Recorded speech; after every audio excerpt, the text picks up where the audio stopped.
She is your boy DJ C-NEL, and right now you tuning in to Lords of Old Town.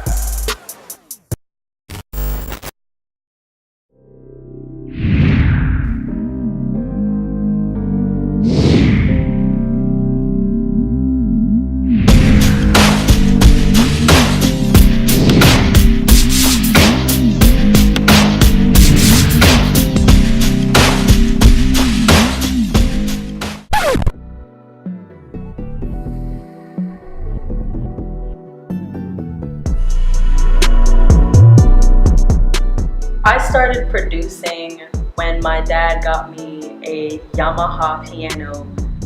They had those little tracks where you could play something, record it, and then add something on there. But I always like to be extra, so I'd go on YouTube tutorials and learn how to, or listen to the songs and learn how to play them. Then I'd be like, ooh, you know, let me add the drum beat. This sounds, I think I can do that, you know. And then during that time, Fruity Loops came out. I never really dabbled into it, but all my friends, it was like the middle school craze.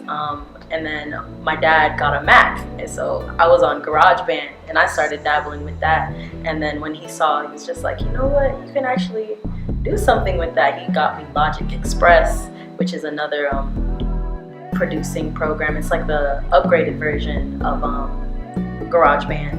And then I got into the full-blown Logic, and by the time I was like 15, that's when I was like, I think I'm gonna be a music producer. I like this, it's pretty cool.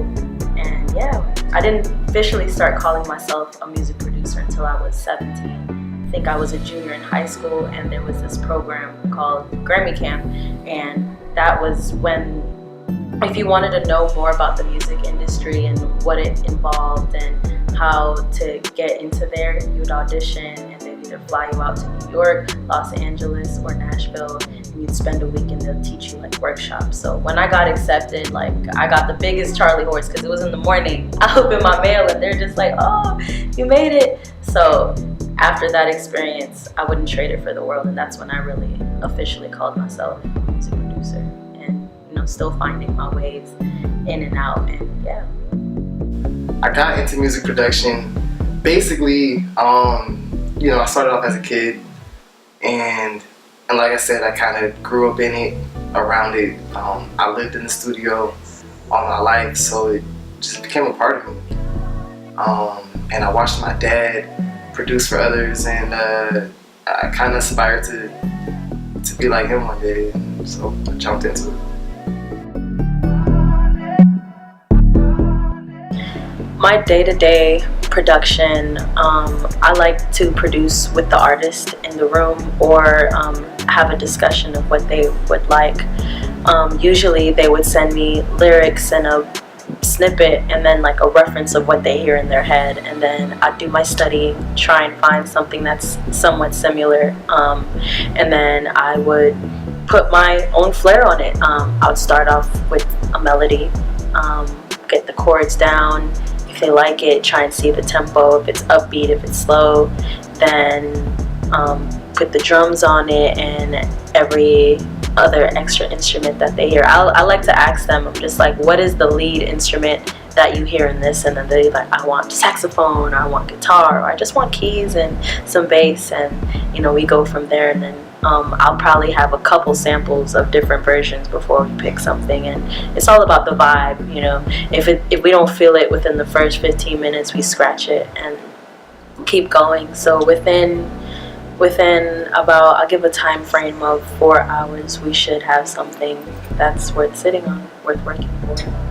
So a typical production day, you know, it all depends on the day, obviously, right? If we're doing a recording, or if we're doing like the beat or something, or if I'm mixing or mastering, it varies. But typically, you know, we'll record an artist, he'll come in, if he has a beat already, we'll jump in the studio and just start to cook up. Once he's done, we'll come out and we'll play with the beat and the sound, try to get like a rough mix on it. I send it to him and stuff, we'll sit on it, come back, make the changes, and we finish up the song. You know, it goes from there.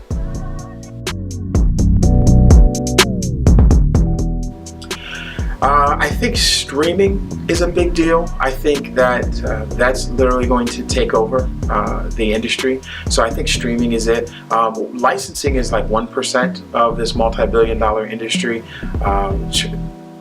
Touring is another big piece. Merchandise is another big piece, and then streaming is like kind of the rest, I think. I think on a music tip, what is definitely trending is people making this very right now music rather than this like timeless music. 1000%. And I think that's why lyricism in hip hop is not as predominant, because of people just trying to make something with a cool 8-bar hook that people can sing along to in the club. It's popping for like 6 months, 8 months if you're lucky, and then people move on to something else. That's definitely a music trend. The biggest trend in the industry right now, I would have to say, is mumble rap and the fast trap music. It's fun, it's bump, just high energy music. People just want to feel good all the time, and I don't blame that. So that's what I'm being exposed to. And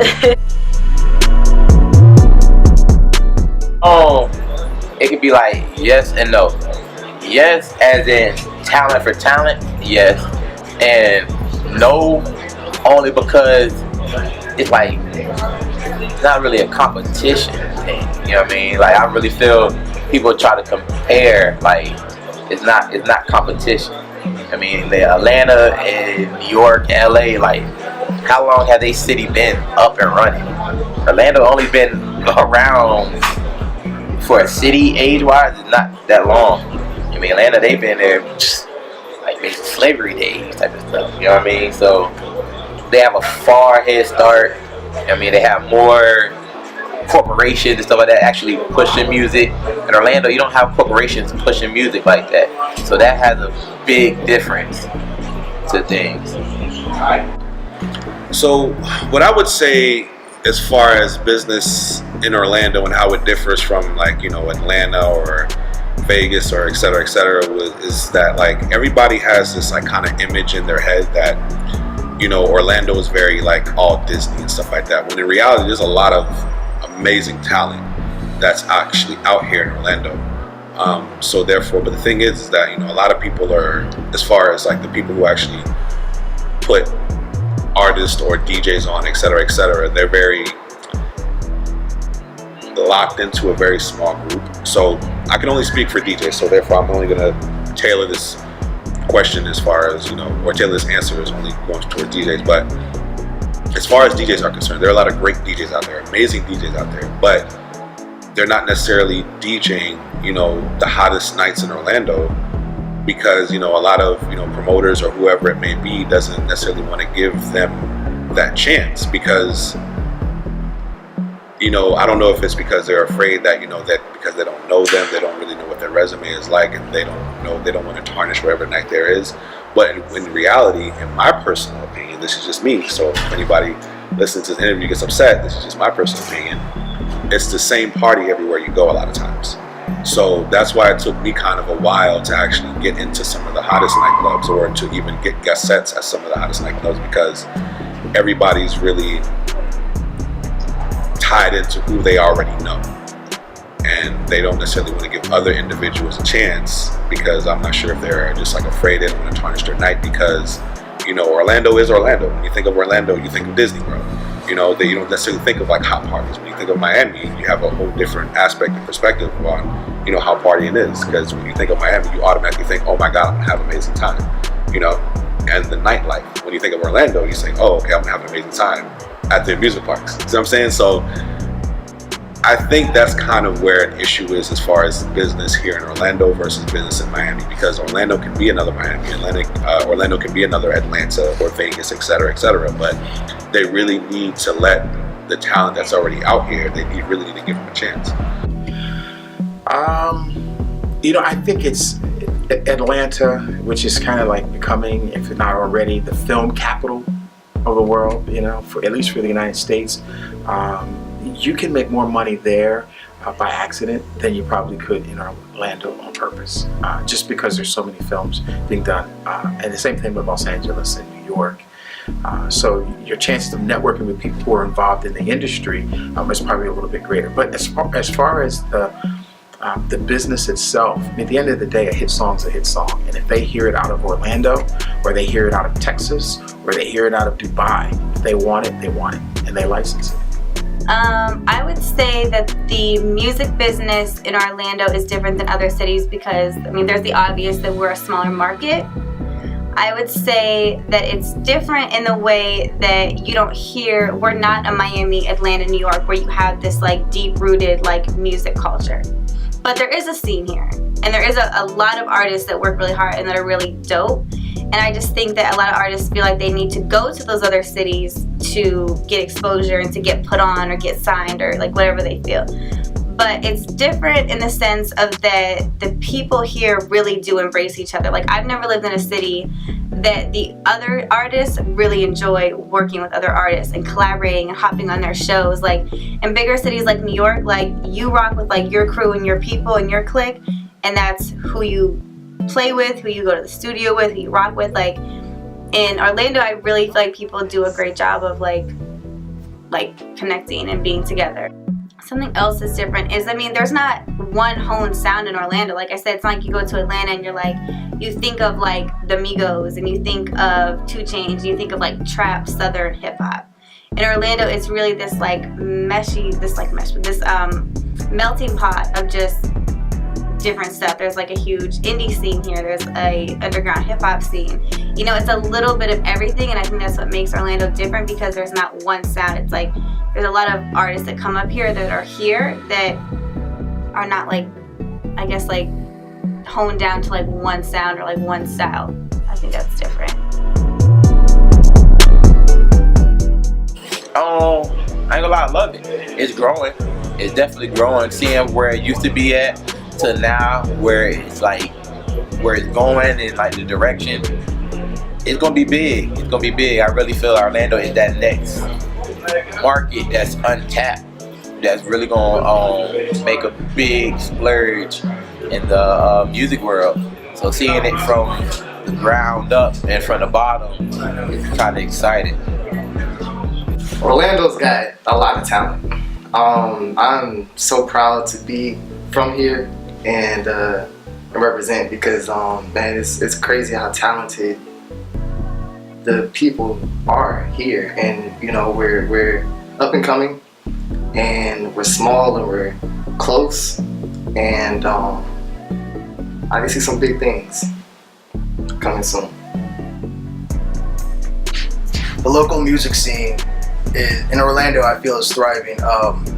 I think of the Defiant Ones a lot. Everyone talks about that, how California and Dre and everyone put everything on. And I feel like there's so many good rappers and R&B singers and bands in Orlando that are on the cusp of breaking out, especially more so now that everything's so readily accessible. And if a lot of these younger acts figure out how to market themselves properly to get their music out the right way in the right channels and not rely on people's empty promises and, yeah man, I got you, don't worry, I'm gonna put you on type of stuff, and they actually put in the extra work, Orlando would be the next thing to talk about in 20 years as far as the rap scene and the metal hardcore scene and the R&B scene.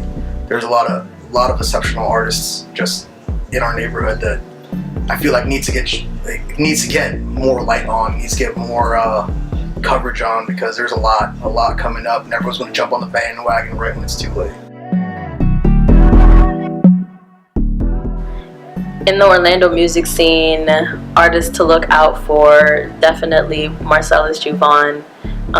Recently got signed to Def Jam, so clap up for him. I've watched him grow these past 2 years that I've entered here, and he's just awesome. We got some songs coming, so I'm excited for that. Another artist to look out for is Kayland. I've been working with her. I actually produced her first EP, and it's just been vibes. I can't wait to show you the new stuff that we have together, but she is definitely a vibe. Also, another artist to look out for is I Am Pain. I just love, like, he's been sitting back for a while, but the new stuff that I heard him do and just seeing him grown, he definitely gonna make a pop? It's a lot, but the main ones, you can say Whoop, D-Boy, KT, my boy Riley, Cocky, Badass Becky. There's a lot of dope artists, and that's why I love how the city's going, is to where there's different lanes. You know what I mean? There's somebody to where who could like have like just a beautiful voice, somebody like No Hemi or something. But then you would have somebody to where if you want to listen to some more, you say ratchet type of thing, okay, you listen to this. Or if you want to slow it down and be on like a currency vibe, you could deal with like the West Side Loners or something. So it's like a lot of different lanes, and that's why I like how the city is, because this could be somebody from the, you know what I mean, like Windermere side, and then there could be somebody from Carver Shores, but it's still Orlando. So it's a lot of little artists coming around. As far as local artists, I mean, in the hip hop scene locally, you have people like Westside Lucas, C-Bro, Danny Towers, Tone Word, Rax God, Denim White. You have Madam Butterfly, which is a great R&B singer. You have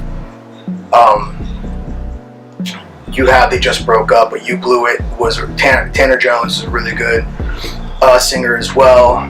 You have so much variety to choose from as far as like the metal bands go.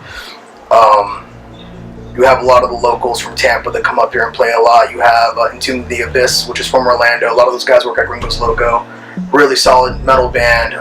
You have Save the Fallen, American Party Machines, one of my favorite rock and roll bands locally. There's just a ton of variety for everyone in this little city.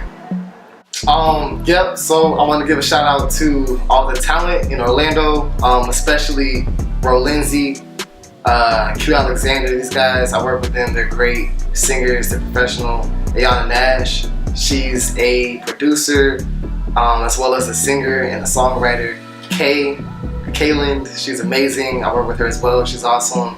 Shout out to my little sister, Mariah, she's so talented, she's on the come up, and I'm excited to see what everybody has in store.